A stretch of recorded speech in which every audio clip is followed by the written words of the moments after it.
आरशाच्या समोर उभे आहेत. पाहिलं डोक्यावरचा मुकुट वाकडा झाला.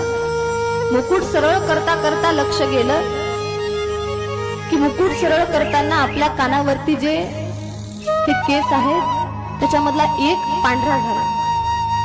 कोण पाहिलं? दशरथ राजानं. मग आता डोक्याचा केस पांढरा झाला म्हणून लगेच डाय करायला गेले नाही ते.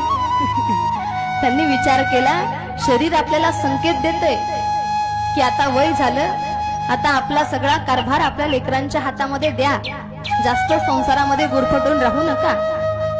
प्रत्येकाचं शरीर प्रत्येक माणसाला संकेत देत असतं की समोर काय घडणार आहे म्हणून.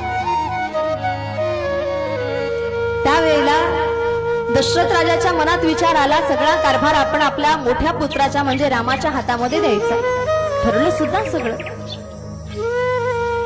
माणसाचं शरीर माणसाला संकेत देतं, त्याच्यावरून माणसाच्या लक्षात आलं पाहिजे की आपण कधी नेमकं कुठं काय करावं.